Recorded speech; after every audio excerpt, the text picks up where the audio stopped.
在英國里茲皇家軍械博物館的展櫃裡，躺着一把長度不算驚人、劍刃不算誇張。然而，當你真正站在它面前，看見綠色皮革包覆的劍鞘，鎏金鐵劍上密密交織的花紋，護手中央那張帶着憤怒神情的獸面，以及劍手向外舒展，仿佛連瓣又像火焰的輪廓時，你大概很難相信，這把安靜了600年的帝王劍，人們習慣叫它永樂劍，因為它大約制作於公元1420年前後，也就是明成祖朱棣統治的晚期。而它精細到近乎奢侈的金屬工藝，明顯帶有藏傳佛教意味的裝飾，以及只有宮廷才能調動的材料與工匠，都讓研究者傾向認為它可能出自永樂皇帝控制下的宮廷作坊。但請注意，他沒有留下主人的名字，沒有留下戰役，甚至沒有留下完整的早期收藏記錄。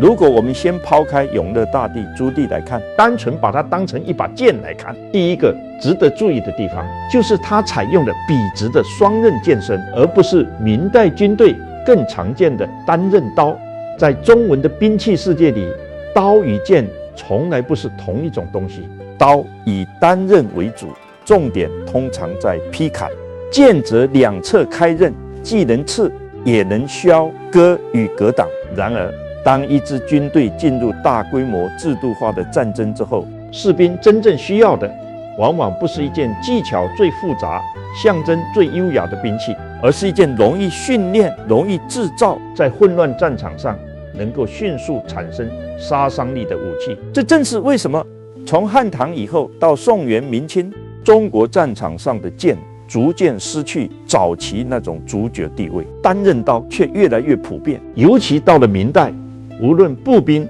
還是騎兵，在近身作戰時，通常都更依賴各種形制的腰刀，因為刀刃只集中在一側，刀背可以做得更厚，揮砍時的結構更加穩定，對使用者的技術要求也相對直接。騎兵從馬背上掠過敵人時，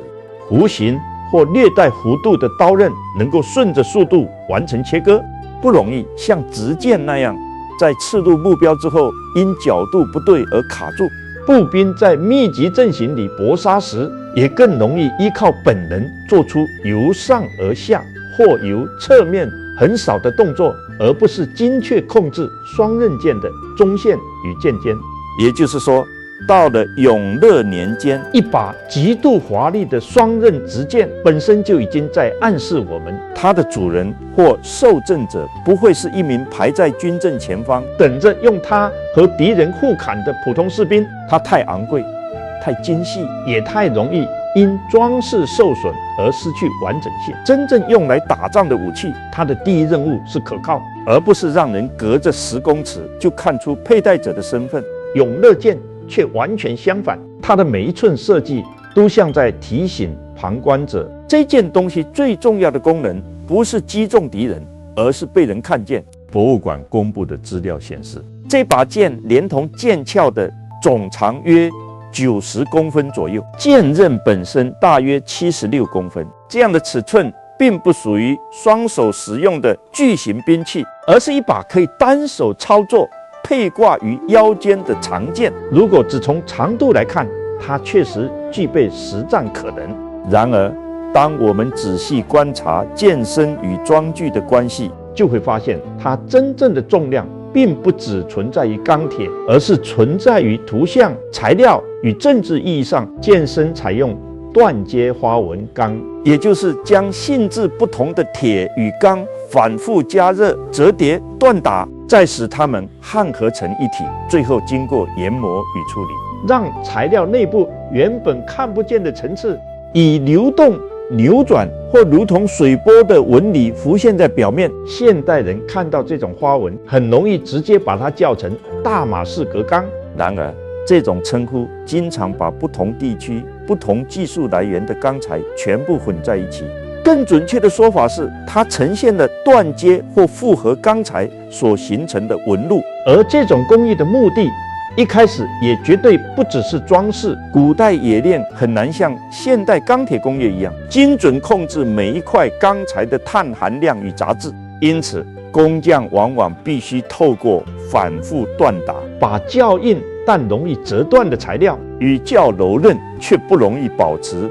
鋒利的材料結合，希望得到一把既能承受衝擊又能維持刃口的兵器。這是一種在不完美材料之中尋找平衡的技術，也是一場工匠與火焰之間漫長而且充滿風險的談判。因為溫度太低，金屬無法牢固焊合；溫度太高，鋼材又可能氧化、脫碳，甚至直接報廢。而每一次折疊與鍛打，都必須讓不同材料緊密貼合，不能留下足以在日後撞擊時裂開的縫隙。對一把普通軍刀來說，工匠只要讓它夠用、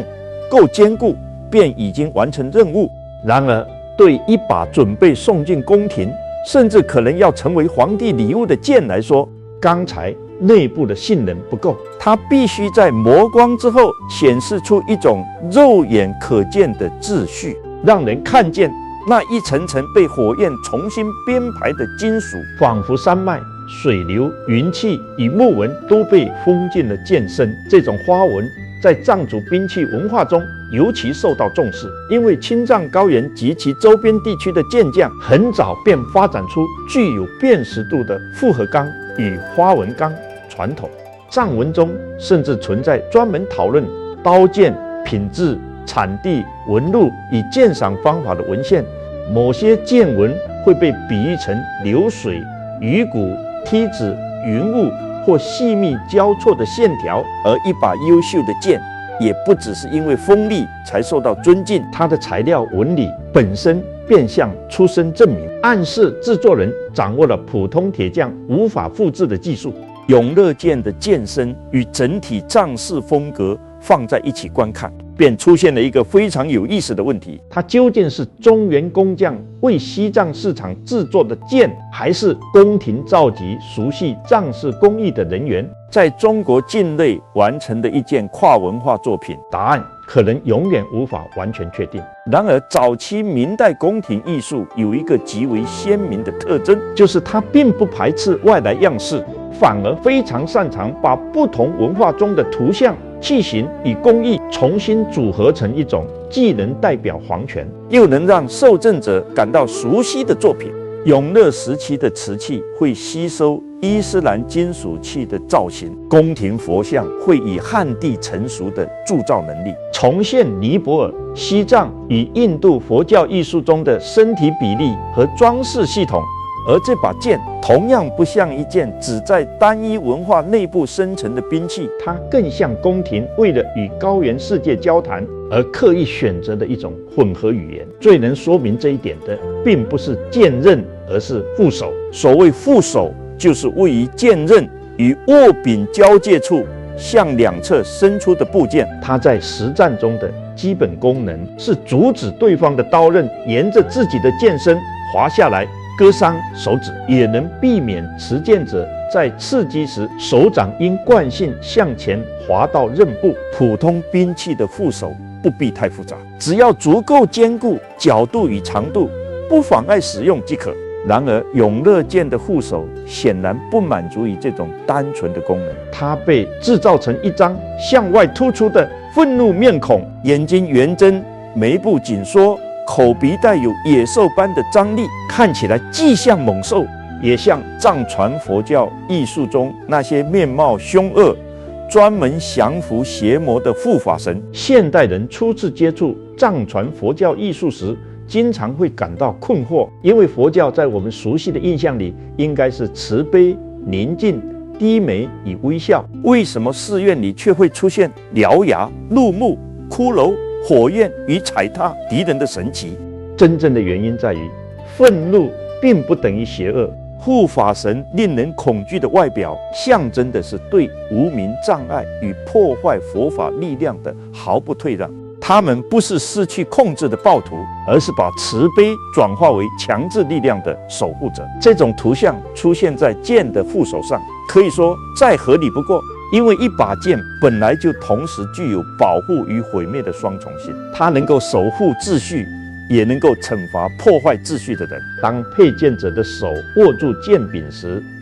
那張憤怒面孔便正對前方，仿佛有一位被固定在金屬裡的護法神，替主人注視着所有可能的敵人。更有意思的是，這張臉並不是隨便雕刻在劍上，而是使用了極為複雜的金屬裝飾手法。工匠要在鐵質表面進行戳刻、沖壓、鏤空或金銀錯嵌，使不同金屬在顏色與光澤上形成層次。深色的鐵像夜色與岩石，黃金在上面勾勒出線條，白銀與銅則補充眼睛、牙齒或局部細節。當光線移動時，神面的表情也會跟着改變。這不是一般鐵匠能夠完成的工作。因為製作劍刃與雕刻裝具原本就是兩種不同的專業，一位擅長控制鋼材硬度的刀匠，不必然能夠把一張護法神面壓縮在數公分的鐵劍上，而能夠精細鎏金、鏤空與錯嵌的金工師，也未必懂得如何讓劍刃在熱處理後保持筆直。劍手同樣值得注意，因為它不是最常見的圓盤、球形或簡單金屬帽，而是呈現三瓣向外展開的輪廓，中央略高，兩側對稱，既可以讓人聯想到蓮花，也可能與高原及中亞地區兵器裝具中的三葉式造型有關。劍手在功能上是用來固定握柄，也能稍微調整整把劍的配重，使剑尖不至于過度沉重。然而在禮儀性兵器上，劍手更像一句話的句點，因為觀看者的視線沿着劍刃、護手與握柄向上移動時，最後停留的位置便是劍手。他必須讓整體造型在此完成，而不是突然中斷。永樂劍的劍手與護手相互呼應，讓整把劍在收鞘時仍然具備完整的視覺力量。這一點非常重要，因為禮儀配件大部分時間根本不會拔出來，真正被旁人看見的通常是劍柄與劍鞘。至於劍刃是否鋒利，反而只有主人、侍從或保養兵器的人知道。換句話說，一把用於展示身份的劍，最花錢的部分未必是刃，而是露在外面装具。劍鞘的核心傳統上以木材制成，因為木頭比金屬輕，也能避免劍刃直接與硬质鞘壁摩擦，再在外部包覆皮革或織物，最後使用金屬鞘口、鞘尾與固定片保護容易磨損的位置。永樂劍的劍鞘包覆綠色皮革，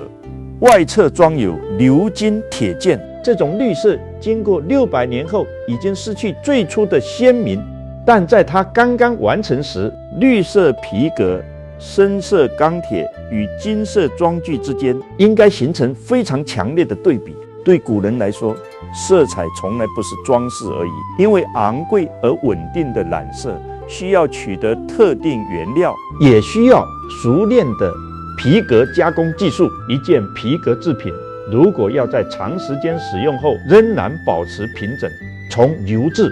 染色到粘合都不能馬虎，更何況劍鞘的內部尺寸必須精確，太鬆劍會在行走時晃動，甚至自行滑出；太緊，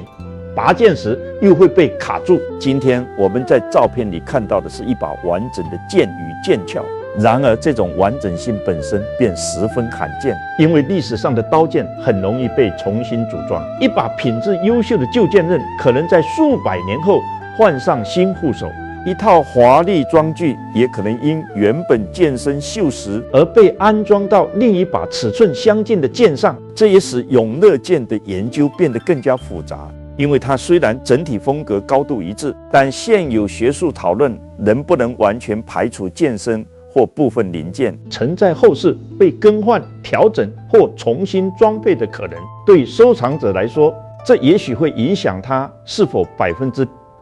原裝的價值。然而，對理解歷史而言，這種不確定反而提醒我們，古代兵器的生命並不是從工坊直接跳進玻璃櫃，而是可能經歷佩戴、供奉、贈送、損壞、修補、轉賣與重新命名。然而，即使某些部件曾被更動，整套裝具仍然屬於早期明代乃至漢唐金工交流中極為罕見的作品。特別是護手上的憤怒神面、鎏金鐵劍與三瓣劍手，幾乎把一件武器轉化成了一座可以佩戴在身上的小型宗教建築。要理解永乐劍為什麼會在這個時間出現，我們仍然必須回到朱棣身上，只是這一次我們不把它當成故事唯一的主角，而是把它視為這把劍背後那套制造與正理機器的操作者。142年，朱棣以燕王身份發動進南之役，最終攻入南京，從侄子建文帝手中奪得皇位。這場勝利讓他成為中國最有權力的人，卻也讓他從登基第一天開始便必須面對一個永遠無法被徹底消除的問題，因為以武力推翻合法繼承人的藩王，要如何證明自己不是叛亂成功，而是天命重新選擇的主人？朱棣可以殺死反對他的官員，可以修改官方記錄，可以宣稱自己起兵只是為了清除皇帝身邊的奸臣。然而軍隊只能讓人閉嘴，無法讓所有人真正相信他的皇位理所當然。因此永乐時代幾乎所有宏大的工程都帶着一種不斷向天下展示合法性的衝動。修建北京，營造紫禁城，編纂《永樂大典》，派遣鄭和遠航，接受各國使節，數次北征蒙古，這些看似彼此無關的行動，其實都在替同一個人回答同一個問題，那就是朱棣不只是靠戰爭坐上皇位的勝利者，他還要成為天下知識的整理者，世界秩序的中心，佛法的護持者，與能夠跨越地域、召集萬邦的普遍君王。而藏傳佛教正好提供了一種不同於儒家宗法秩序的神聖語言。明朝建立以前，蒙古人統治的元朝早已與西藏宗教領袖發展出緊密關係，皇帝提供政治保護、經濟資源與封號，高僧則以宗教儀式、教法傳染與神聖象徵，強化統治者超越一般世俗君身份的身份。朱棣並沒有完全照搬元朝制度，因為明朝既沒有蒙古帝國那種橫跨歐亞大陸的軍事結構，也不可能單純命令分散在高原上的寺院、地方、家族與宗教派別像中原州縣一樣服從行政管理，但他可以透過邀請高僧入朝，授予名號，提供賞賜與允許朝貢貿易，讓不同力量願意與明廷保持關係。永樂5年，也就是147年，第5世噶瑪巴德銀邪巴抵達南京，受到朱棣極高規格的接待，並為皇帝及皇室主持宗教儀式。明明廷隨後以圖卷與文字記錄法會中出現的種種祥瑞，這些看似宗教性的奇蹟敘事，實際上也在向朝廷內外宣告，朱棣不只是人間武力的勝利者，他的統治還獲得了佛法世界的回應。然而，我們不能因此直接說現存的永樂劍就是送給第5世噶瑪巴的，因為这把劍的推定年代大約在1420年，而得銀邪巴早在14015年便已經去世，時間並不吻合。網絡上把一切都壓縮成朱棣送給西藏活佛的寶劍，雖然好記也有戲劇性，卻把原本複雜的歷史變成了沒有證據的確定答案。更穩妥的說法是，永樂劍可能出自永樂晚期的宮廷製作體系，其裝具明顯吸收了西藏或漢藏藝術的風格，可能被製作為贈予某個重要寺院、宗教領袖或與明廷合作的地方統治者，也不能完全排除它原本就是供永樂皇帝或其他宮廷高級人物配用的可能。皇家軍械博物館本身也保持了這種謹慎，因為一件高等級宮廷武器可以同時具有多種潛在用途。它可能在完成時尚未確定受贈者，也可能先在宮廷中被展示或佩戴，後來才作為禮物送出。如果它確實曾屬於朱棣，那麼它也不像一把陪他深入漠北，在馬背上與蒙古騎兵廝殺的實戰佩劍。因為朱棣真正出征時，需要的是經得起碰撞，能夠快速拔出，即使損壞也能替換的軍用刀劍，而不是一件護手鑲金、劍鞘精美到稍有摩擦便可能受損的藝術品。它更可能出現在祭祀、接見、冊封與重大典禮上，成為皇帝腰間一條不需要開口的命令。這便涉及中國劍文化中一個極為重要卻常被武俠作品模糊的傳統。劍很早就不只屬於戰場，它還屬於禮儀、官位與人格想象。春秋戰國時代，青銅劍仍然是貴族與士的重要武器。越王勾踐劍之所以令人震撼，不只是因為2000多年後依然保存良好，而是它讓我們看見那個時代如何把王者的名字、公義與軍事威望凝聚在一條青銅劍身上。到了秦漢，鋼鐵長劍的技術逐漸成熟，劍身變得更長，也更適合刺擊與步戰。然而，隨着騎兵發展與單刃刀普及，劍逐漸從軍隊的普遍裝備退到更具身份性的領域。文人佩劍，並不代表每個文人都能與刺客搏鬥，而是劍所象徵的決斷、智持與古老貴族精神能夠替佩戴者塑造形象。皇帝賜劍更有另一層意思，因為劍可以代表代行權力，持劍者受到君主信任，也被允許在某種範圍內使用暴力維持秩序。因此，永樂劍雖然受到西藏風格影響，它仍然延續了中國政治文化中非常古老的一條線索，那就是劍從來不是普通鋼鐵，它是一件把私人身體與公共權力連接起來的物品。當它掛在腰間，主人看似只是多了一件兵器，實際上卻獲得了某種被制度承認的身份。當它由皇帝送出，受贈者得到的不僅是黃金與鋼材，而是皇帝願意把自己的一部分象徵權威暫時放到對方身上。但這份權力從來不是沒有代價，因為高原領袖配上明朝皇帝所賜的劍，他可以借此壓過競爭者，也會讓自己的政治地位逐漸與朝廷的承認發生關係。當他使用這把劍證明自己受到支持時，他也在無形之中承認皇帝具備給予支持與制造合法性的能力。這就是為什麼真正成熟的帝國不會在所有邊疆都部署同樣數量的士兵，也不會要求每一個地方的人都說傳統語言，相信同一套歷史。他更懂得根據不同地區的利益結構，選擇不同的控制方式。面對北方草原，朱棣可以親自率領大軍追擊蒙古勢力，因為那裡的威脅直接而且軍事化。面對海外國家，朝廷可以派出鄭和船隊，以巨大的船隻、貨物與儀仗展示財富。面對西藏的宗教與地方勢力，一把吸收對方圖像系統的寶劍，可能比一支無法長期維持補給的軍隊更加有效。軍隊抵達時，人們首先想到的是抵抗與逃亡；禮物抵達時，